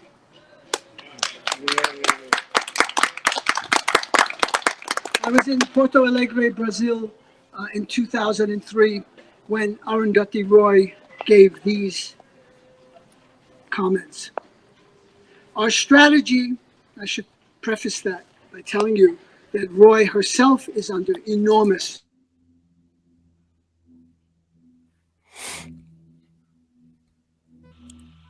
We lose a feed. We might have lost battery from them. I really wanted to hear that part.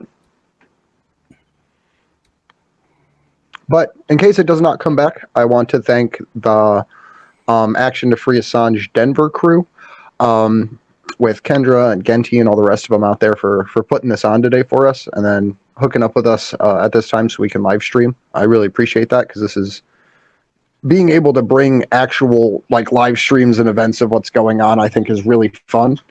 So I appreciate them being able to do that. And just one more time, the speakers were Irene Rodriguez and David Barsemian. Irene writes for the Nation Report, and David is a radio DJ out there in Colorado. And by the way, dude, both of those guys would be great to have on a vigil. Absolutely. So I'm not kidding about that, dude. I definitely want a character voice off between Ray McGovern and David Barsemian. That would be just fucking epic. And one of the things I want to, that the second speaker, I think that was David, brought up a whole bunch of times, that I think is extremely important, is supporting independent media. What we're going to do is put out a little like thank you to everyone that has covered Julian's trial and has covered him during this time. If you could, we'll go through and find links, but as the audience, if you run into any creators that do make videos about Julian, please send them our way. We'll retweet them out. We'll give them shout outs and say thank you. As we're getting our new site built, we're going to go as far, sorry, my mic was way over there. We're going to go as far as to put the people that are covering him up on there and saying thank you and directing people to their videos that they're making. Because our community has the amazing ability to come together and provide financial resources to people. Like you guys have been amazing helping us raise the money to get out here. And we couldn't have done it without our community. So I would like to say to the people that did donate to the GoFundMe, thank you so much for doing it. And please look for the independent content creators that are covering Julian's situation right now, covering his trial, or at least speaking about him in some way. And give them some extra money, whether it's upping a Patreon subscription, hopping over and signing up on Rockfin or what have you. It's super important that this information gets out and gets covered, and showing financial support to content creators that do so is a really big way, especially if you say this money is because you supported Julian Assange during his trial. So I think that would be that will eventually, once DC's over, be a call to action. But I want to make sure that I can get those informations together and get all that in one spot to be able to say thank you properly to everybody that is covering this. And I said this on Twitter the other day, but let me reiterate it right now. All of September and October super chats to Slow News Day, I'm going to then kick over to Shadowproof. Just because Kevin Gostola has been fucking crushing it, and he hangs out with us, so there's a little bit of bias on that, but yeah, it's definitely a deserving outlet, and one that I decided to, I guess, support with contributions that are made to this channel. So thank you. Did you want to talk about any of the points that were brought up during that speech by David, I think his name was? I did. There were a couple of things that he discussed that I think we can expand on a little bit. And one is like the fact that he was harping a bit on quote unquote right-wing media, like as horrific as right-wing media is, in context of the case against Julian Assange, it goes a little bit broader than that. Like, as the reality of it is that you have to go to some complete neocon shitheel show like Tucker Carlson's in order to hear 3 minutes of reality about Julian Assange, because there's nowhere in the quote liberal media unquote that anyone is having that conversation. Not even on fucking Democracy Now. Like, that's just heartbreaking to me. And that's why I think supporting creators that are covering it so important right now. Just telling them, sorry, there's a motorcycle. Just telling them thank you goes a really, really long way, because especially the people that are waking up early to put the tweets out, Kevin Costello, Juan Passarelli, and all of the others, because it's a feat. Like, it is a heroic feat to have to get up and be competent that early in the morning to be able to cross-reference and pull all this information together while still having to transcribe it into written form while it's happening. So big thank you to those people. Yeah, and there's I'm like, since the trial began, Richard Medhurst, who was on last Saturday, has been dragging his ass out of bed early. Now that I'm back in California through no choice of my own, would be like me waking up at 2:00 in the morning in order to cover this, but I sleep like shit anyway. So I'm probably gonna give that a shot as we go into week 3. I'll at least make as many of those as I can, and then going forward into week 3, hopefully we'll be able to connect again with Kevin Gostola, at least on lunch break for the court in the UK, and be able to have a little bit more full discussion about what's going on, since he does have access to the live feed, and it's illegal for us to piggyback off of it. The hope next week too is to get a lot of the people doing the video cloud software during these recesses, because the court does take large recesses rather often, to come in and chit chat about it, to give us their opinions, to provide context on things, because they do such a wonderful job there getting all that stuff put together.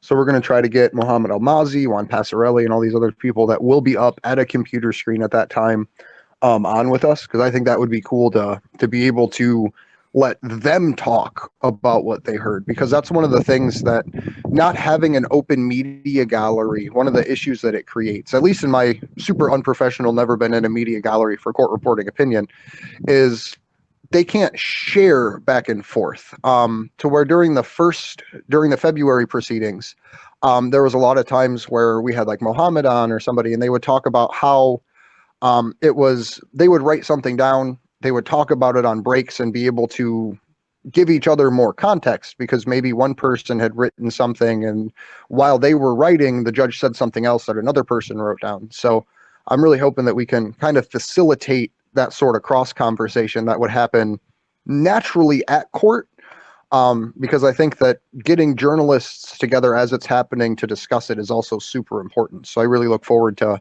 what we can manage to pull together for this third week of the court trials. And at this point, we've been going for about 2 hours. So I know I've got like my house is still fucked off from smoke damage and shit. I haven't really had a moment since I got off the plane. I went straight back to work. My shit's thrashed. I should probably hop off. Yeah, absolutely. I'm going to get the new call to action put up here shortly. Again, it is going to be contacting all of the members of the Australian Parliament. And then I will be putting that up on the website. I think the camera's frozen on you, Steve. There we go. It just kicked over to me. But thank you guys very much for joining us. My name is Andrew Smith. You can follow me on Twitter at Andrew Zigmund, Zigmund. You can follow us and everything Action for Assange does on action_4 Assange on Twitter and action4assange.com online. We will be this evening posting the DC schedule because we are still here. I have my wonderful brick wall and window behind me.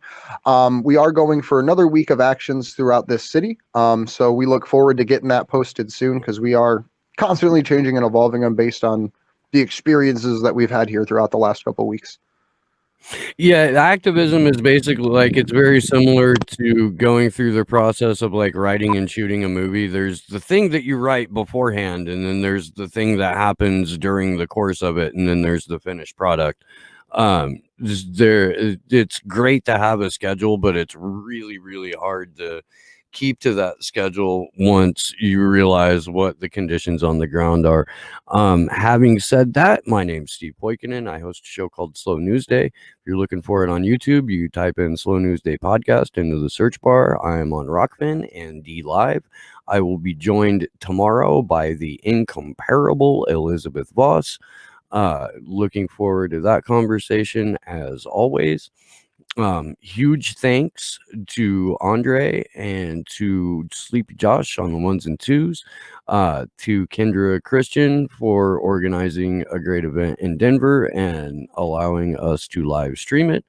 And we will see you probably bright and early Monday.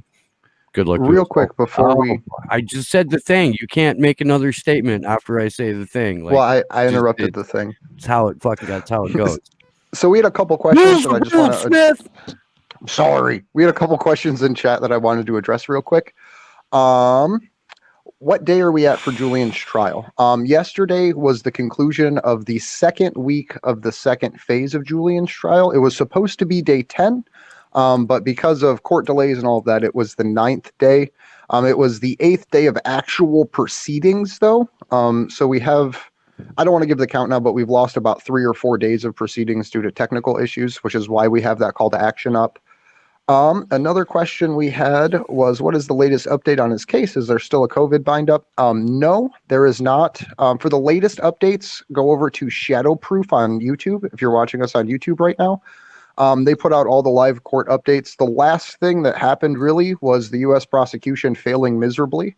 And we covered that a bit earlier. And then the last question is from the always wonderful Nat Riviera. And she says, when is the last day of the hearings? That is an interesting question. And it's probably supposed to be the 25th of September, but because of the way that they have just royally screwed everything, it might spill over into a 4th week. It's actually interesting. If you look at the witness document, they actually say 4 weeks instead of 3 on that paper. So it almost seems premeditated that it would take longer than expected. So I just Action for Assange will be tent camping in Washington D.C. for the 4th week of this. Oh God, please don't make me do that. I'll die. But again, thank you everyone. Steve. Good luck to us all.